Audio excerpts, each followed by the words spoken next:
Hello दोस्तों, स्वागत है आपका आपके पसंदीदा यूट्यूब प्लेटफॉर्म पे, जहाँ पे रोज़ हम लोग एक नए आर्टिकल के बारे में चर्चा करते हैं जो आपके एग्ज़ाम से रिलेटेड होते हैं। खासकर यूपीएससी प्रीलिम्स और अन्य स्टेट प्रीलिम्स जो होते हैं, जो उससे रिलेटेड है स्टेट पीएससी का। तो प्रीलिम्स से रिलेटेड फैक्ट जो है, जो हम लोग डिस्कशन करते हैं, उसमें आज आर्टिकल है आधार कार्ड से रिलेटेड, जो हालिया में न्यूज़ में बना हुआ है। तो इससे रिलेटेड क्या फैक्ट है, इसको हम लोग थोड़ा सा देखने का प्रयास करेंगे। और इसमें एक पोर्टल के बारे में बात की गई है। पोर्टल क्या है, किस मंत्रालय के द्वारा यह लॉन्च किया गया है, इससे संबंधित प्रश्न आते हैं। ठीक है, तो जल्द से जल्द जुड़ जाइए और अपने अपने ग्रुप में शेयर कीजिए, ताकि मुख्य रूप से हम लोगों का जो मुख्य टॉपिक है उसको हम लोग शुरू करें, जो आपके प्रीलिम्स से रिलेटेड है। ठीक है, मेंस के रिगार्डिंग तो इसमें आपको ज़्यादा कुछ देखने को नहीं मिलेगा, लेकिन हाँ, प्रीलिम्स से रिलेटेड इसमें फैक्ट मिलेंगे आपको। तो चलिए हम लोग बात करते हैं किसका, आधार कार्ड का। तो आधार कार्ड जब से लागू हुआ, इससे पहले आपको पता होगा कि आधार कार्ड जो इंट्रोड्यूस किया गया था, ये एनडीए गवर्नमेंट थी, इसी के द्वारा इंट्रोड्यूस किया गया था। और किया गया था लोकसभा में, किस रूप में, एज ए मनी बिल के रूप में। अब मनी बिल के रूप में किया गया था, तो मनी बिल को डिफाइन करने का काम किसका है, तो वो डिफाइन कौन करता है, स्पीकर ऑफ लोकसभा। यानी इस लोकसभा के जो स्पीकर होते हैं वही क्या करते हैं, मनी बिल को वो मतलब डिफाइन करते हैं, परिभाषित करते हैं कि हाँ ये धन विधेयक है कि नहीं है। ठीक है, तो इस रूप में इसको परिभाषित किया गया था। अब देखिए, अब ये क्यों ऐसा किया गया था, आप पढ़े होंगे संविधान तो पता होगा। उसका कारण ये है कि जैसे ही अगर कोई विधेयक मनी बिल हो जाता है, धन विधेयक हो जाता है, तो उसमें राज्यसभा की पावर जो है लगभग मान लीजिए समाप्त हो जाती है, यानी राज्यसभा की उसमें शक्तियाँ नहीं होती हैं। अब आप कहेंगे कि राज्यसभा की शक्ति नहीं है तो क्या फ़र्क पड़ता है, फ़र्क ये पड़ता है कि जो चूंकि सरकार जो बनती है वो कहाँ से बनती है, लोकसभा से, निचली सदन से बनती है, जो जनता के द्वारा डायरेक्ट रूप से चुन के आए गए होते हैं लोग, वहाँ से बनती है। अब वहाँ से जिस दल का ज़्यादा बहुमत होता है, या तो अलायंस बनता है, उसके अनुसार उसकी सरकार बनती है। इसका मतलब अगर किसी की गवर्नमेंट बनी हुई है, किसी पार्टी की गवर्नमेंट बनी हुई है, सरकार बनी हुई है, इसका सीधा सीधा मतलब ये हुआ कि उस पार्टी की मेजोरिटी है, और मेजोरिटी कहाँ पे है, लोकसभा में। तो लोकसभा में यानी निचले सदन में अगर उसकी मेजोरिटी है, तभी तो गवर्नमेंट बनी हुई है।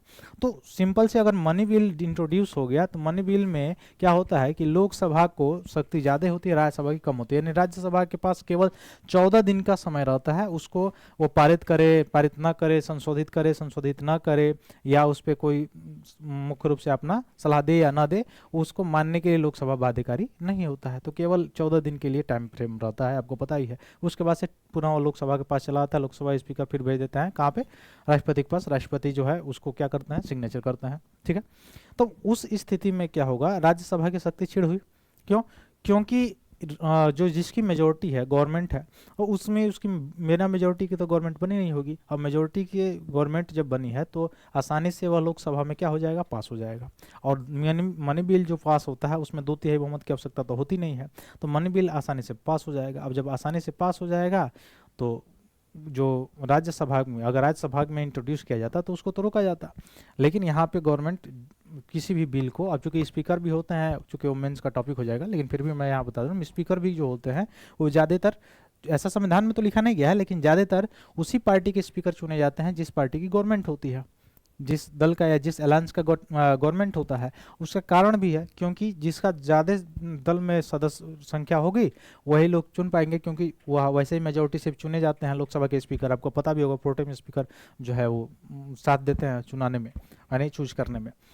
तो उस समय स्पीकर जो है वह क्या है, स्पीकर का जो पद है इंडिया जो इंडियन कॉन्स्टिट्यूशन में, वह उसी पार्टी का, सामान्यतः तो संविधान में लिखा लगेगा, लेकिन ऐसे देखा जाए तो सामान्यतः यही चीज़ होता है। मैंने जिस दल का या जिस अलायंस का गवर्नमेंट होती है उसी का स्पीकर होता है, तो हमेशा किसके पक्ष में निर्णय देगा, अपने पार्टी के पक्ष में।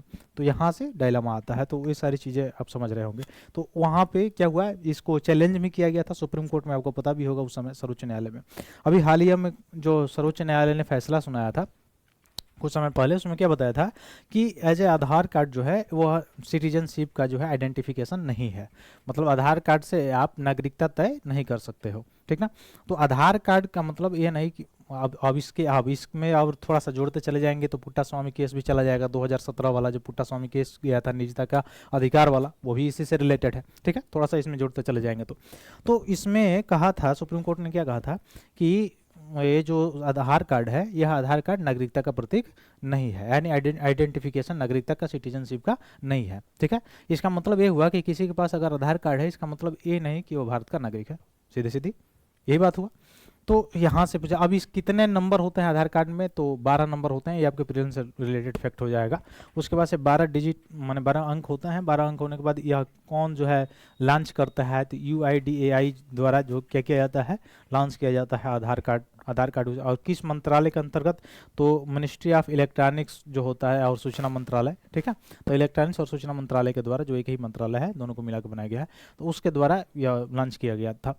ठीक ना, अभी तो उसी के द्वारा कुछ पोर्टल लॉन्च किया गया है, जो से आवेदन जो किया जा रहा था, उस आवेदन में जाके जो किया जा रहा था उसको और आसान बनाने के लिए, सुगम बनाने के लिए ऐसा कुछ किया गया है। ठीक है, दूसरे रिलेटेड फैक्ट हम लोग पढ़ेंगे। ठीक है, तो ये चीज़ याद रखिएगा, आधार कार्ड जो है नागरिकता का प्रतीक नहीं है, सिटीजनशिप का आइडेंटिफिकेशन नहीं है। ठीक है, वो अलग बात है, इसके सुप्रीम कोर्ट के जो है निर्णय के बाद भी बहुत सारे जगह, जैसे आप UPSC के फॉर्म डालते होंगे, भरते होंगे, या फिर से अलग स्टेट PCS के या अलग, तो उसमें आधार कार्ड जो है लगता है। अब ये नहीं कि आधार कार्ड अब उसमें भी लग रहा है, तो उसमें मैंडेटरी नहीं कि केवल आधार कार्ड, आप कोई भी अपना पहचान पत्र दे सकते हैं। ठीक है, तो वो सारी चीज़ें हैं। तो नागरिकता जो है इससे नहीं है। नागरिकता किससे, आप वोटर ID देखे होंगे, वोटर ID जो होता है उससे नागरिकता तय की जाती है। ठीक ना, तो ये सारी चीज़ें। तो आइए चलते हैं हम लोग कौन सा पोर्टल जो है, जिस पोर्टल के बारे में बात की जा रही है, तो इस पोर्टल के द्वारा ऑनलाइन आवेदन आप डायरेक्टली कर सकते हो, और आधार कार्ड के लिए, जो भी आधार कार्ड है। ठीक है, तो आइए देखते हैं। तो केंद्र सरकार ने आधार प्रमाणीकरण अनुरोधों के लिए अनुमोदन प्रक्रिया को कारगर बनाने के लिए और सुगम बनाने के लिए कौन सा पोर्टल लॉन्च किया है, तो याद रखिएगा सुशासन पोर्टल। तो आपसे पूछा जा सकता है सुशासन पोर्टल रिलेटेड टू, किससे रिलेटेड है, तो आधार कार्ड में जो मुख्य रूप से आप देख सकते हैं, आधार प्रमाणीकरण अनुरोध के लिए अनुमोदन प्रक्रिया को क्या करना, कारगर बनाना, सुगम बनाने के लिए क्या शुरू किया गया, क्या लॉन्च किया गया है, सुशासन पोर्टल। अब इस सुशासन पोर्टल किस मंत्रालय के द्वारा लॉन्च किया गया है, तो इलेक्ट्रॉनिक्स और सूचना प्रौद्योगिकी मंत्रालय के द्वारा क्या किया गया है, लॉन्च किया गया है। ठीक है, ये याद रखिएगा। तो यह इलेक्ट्रॉनिक्स और सूचना प्रौद्योगिकी मंत्रालय MIT के द्वारा क्या किया गया है, लॉन्च किया गया है। तो आधार अधिनियम कब का है, याद रखिएगा 2016 का। इसके ऊपर पुट्टा स्वामी केस याद रखिएगा, निजता का अधिकार वाला 2017 का था, आर्टिकल 21 में कहा गया था निजता का अधिकार। ठीक ना, पुट्टा स्वामी केस इसी से रिलेटेड है। ठीक ना, ये याद रखिएगा। तो सामाजिक कल्याण नवाचार ज्ञान नियम 2025 के लिए आधार प्रमाणीकरण में हाल ही में किए गए संशोधनों का अनुसरण ये करता है, और इससे क्या होगा, और सुगमता बनेगी। ये सारी चीज़ें मैंने बताया ही। अब यह पोर्टल क्या होगा, तो प्रक्रियाओं को सरल बनाने, सेवा वितरण को बढ़ाने और नागरिकों के लिए समग्र जीवन को आसान बनाने के लिए प्रयासों का एक हिस्सा के रूप में इसको शुरू किया गया है। ठीक ना, तो फेस ऑथेंटिफिकेशन को एकीकृत इसमें किया जा सकता है, जिससे कहीं भी कभी भी आप क्या कर सकते हैं, प्रमाणीकरण जो है कर सकते हैं। इसलिए इसे अब इसमें थोड़ा सा और याद रखने वाला जो चीज़ है वो ये है आपके लिए कि भारतीय विशिष्ट पहचान प्राधिकरण UIDAI, जिसको मैं अभी बता रहा था, UIDAI जो है, इसके द्वारा भारत के प्रत्येक निवासी को जारी की जाने वाली 12 अंकों की विशिष्ट पहचान संख्या। तो कौन बनाता है आधार कार्ड, तो आधार कार्ड जो बनाता है वो यही बनाता है, भारतीय विशिष्ट पहचान प्राधिकरण के द्वारा बनाया जाता है, यानी शॉर्ट में आप याद रख सकते हैं UIDAI, इसके द्वारा बनाया जाता है। और कितना डिजिट रहता है, याद रखिएगा 12 अंक रहते हैं इसमें, 12 डिजिट रहते हैं। ठीक ना, और ये नागरिकता संबंध नहीं है, ये मतलब कहीं से अगर आपसे स्टेटमेंट कह दे ऐसे कि इस नागरिकता को डिनोट्स करता है, डिफाइन करता है, नहीं, इससे नागरिकता डिफाइन नहीं होती है। आइडेंटिफिकेशन नागरिकता का ये नहीं है। ठीक है, तो प्रत्येक निवासी को एक विशेष सत्यापन योग्य पहचान प्रदान करने के लिए लक्ष्य से शुरू किया गया था। ठीक, 2009 में आधार कार्यक्रम कब शुरू किया गया था, 2009 में, किसके द्वारा, UIDAI के द्वारा शुरू किया गया था। ठीक है, मिनिस्ट्री आप याद रखेंगे, MIT जो है उसके द्वारा। ठीक, तो ये कुछ जो, और पोर्टल का क्या नाम था, जो पोर्टल अभी शुरू किया गया है, देखिए जो पोर्टल अभी जो शुरू किया गया है उसका पोर्टल का क्या नाम था, सुशासन पोर्टल, सुशासन पोर्टल, इसी पोर्टल पे ये किया जा सकता है। ठीक ना, तो ये सारी चीज़ें आपको आपके प्रीलिम्स के लिए 2-4 जो फैक्ट थे वो मैंने बताया। फिर मिलते हैं अगली क्लास में, तब तक के लिए।